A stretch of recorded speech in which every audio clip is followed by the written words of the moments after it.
Okay. So I realized, man, bro, I don't know who's like me. I probably have some people that's like me. But I realize when I don't act on what's been given me to do, if I don't act on it with urgency, I'm gonna get messed up by the enemy. Like there is an enemy that is actively working, whether you choose to believe it or not. For me, let me just talk about my experience, and I'm thinking whoever's like me, this whatever I'm saying will basically resonate with you. I'm realizing, man, if I don't act on something, I'm gonna get seduced by the enemy. Like to give up that power and that gift that God has given me to use. Man, oh my gosh. Like literally, man, like there was a time where I was praying, right? I was praying to God. I was praying to him. And I was so in tune with the prayer. And the next thing you know, I felt something, like he gave me something. He gave me something, right? And it's like the only way that I could fumble that thing is if I do something worldly, if I do something in the flesh, and if I constantly keep doing it in the flesh to the point where it's to the point where I will lose what he's given me. And that thing that it gave me is like an unction. It's like something that I feel in my lower gut. He gave me something, but it's like I realize if I don't act on what he gave me, or if I don't work on trying to build what he gave me, the enemy's gonna try to come and seduce me and take all that he's given me. Right? He really is. He really is. That's what the enemy is trying to do. Oh my gosh, man.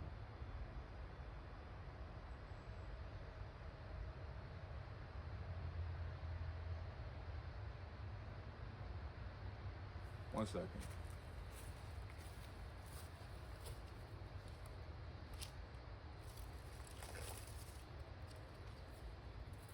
Man, there's so much symbolism. Like this is a pretty big tree branch.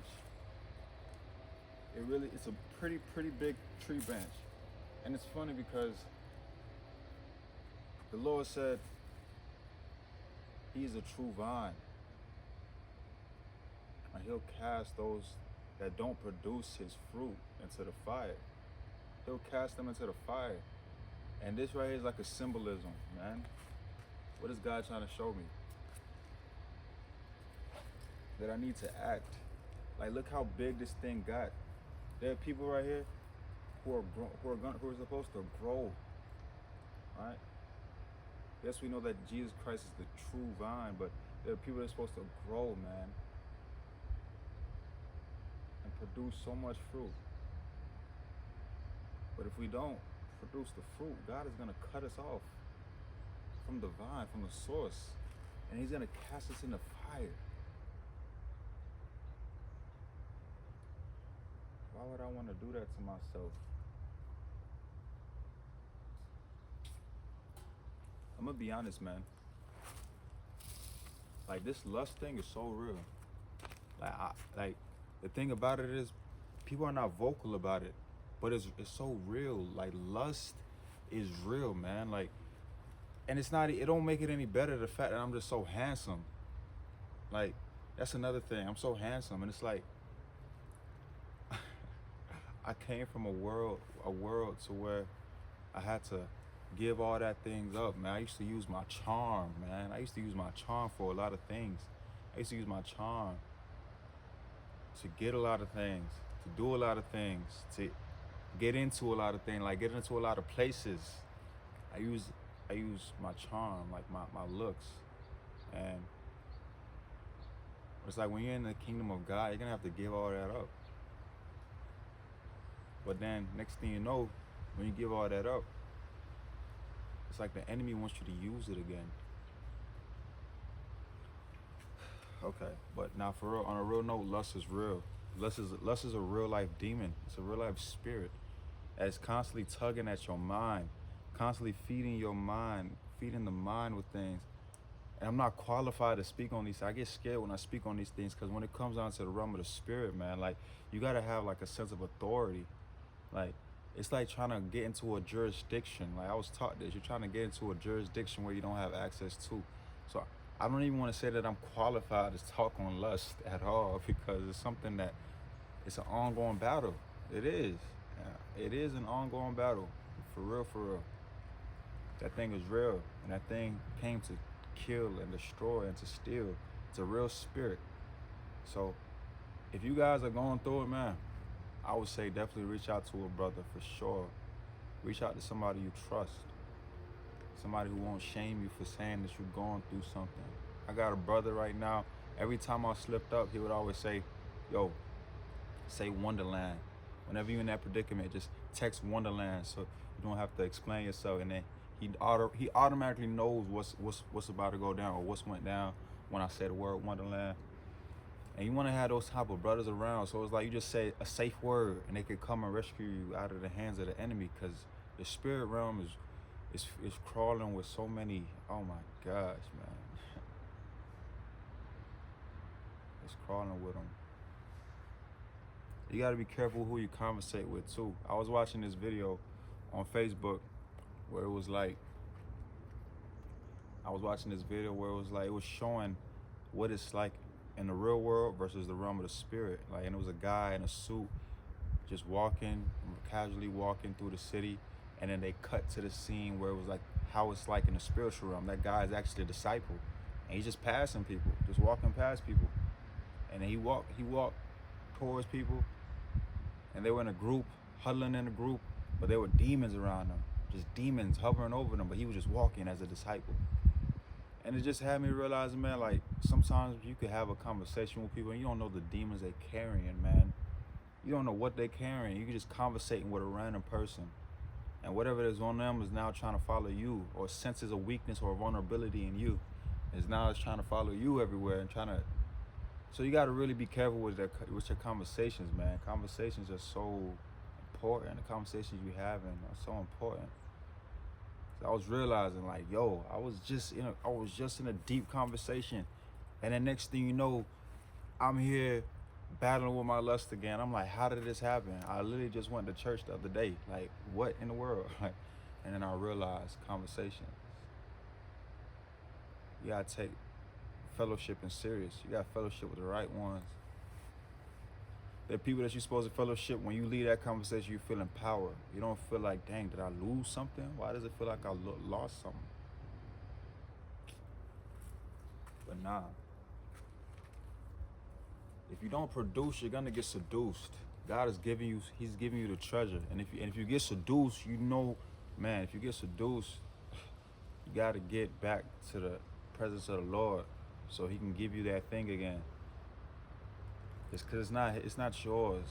Oh my gosh, it's not yours. Whatever he's giving you is not yours. He's entrusting you with this grace.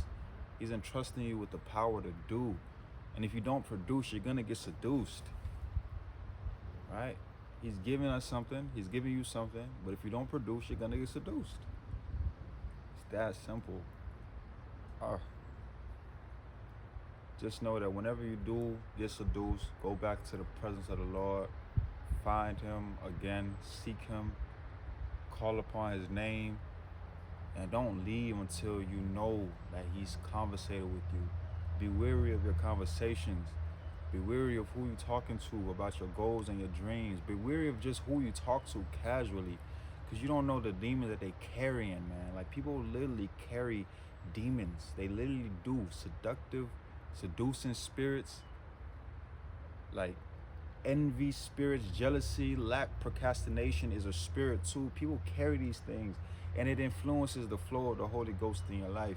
Like, if you're not conversating with the right ones, man, like, conversation is important, relationships are important, man.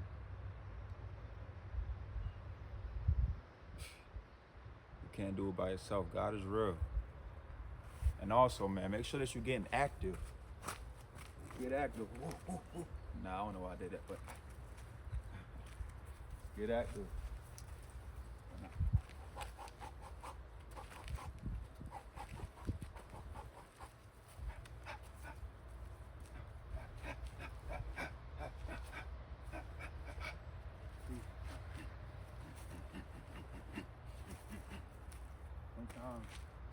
The enemy be wanting to keep you stiff too. You gotta understand that it's not just your flesh that exists. Sometimes people idolize themselves in the mirror so much, they forget they got a bone, they got a skeletal system, a nervous system that needs to be worked. I do. Everything that I'm saying right now, it's not to condemn anybody. It's just to allow people to understand that I go through these things too. It's really everything that I'm handing to you is really a self-diagnostic for my own life, for real. But I know we all go through the same things, but it's different ways. We have different ways of going through them, and we also have different ways of responding to them. But I feel like the best way to respond to any situation is always putting it in front of the presence of the Lord, walking with men of God. And yes, everybody has their own fair share. I'm not saying hold up the men of God as if, but you got the right ones. You have the right ones that you need to trust, man. You.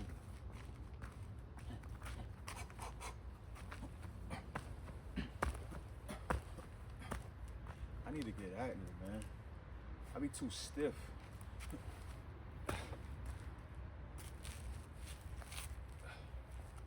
Exercising. Flow. Flow like a fly. Sing like a bee.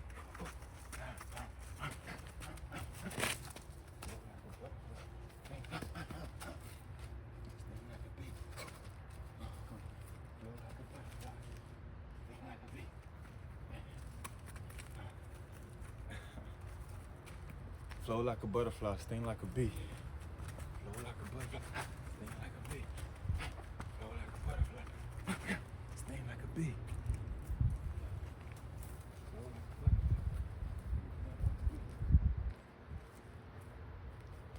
Flow like a butterfly, sting like a bee. But yeah, excuse me. Get back professional. But here's the thing, I don't want to be entertaining. I really do want to be used by the Lord. But sometimes I do get impatient. I try to go ahead of myself. I try to take matters into my own hands. And when I do that, I realize things don't happen fast enough, and I start getting anxious. When I get anxious, I make stupid decisions that probably set me back a few steps.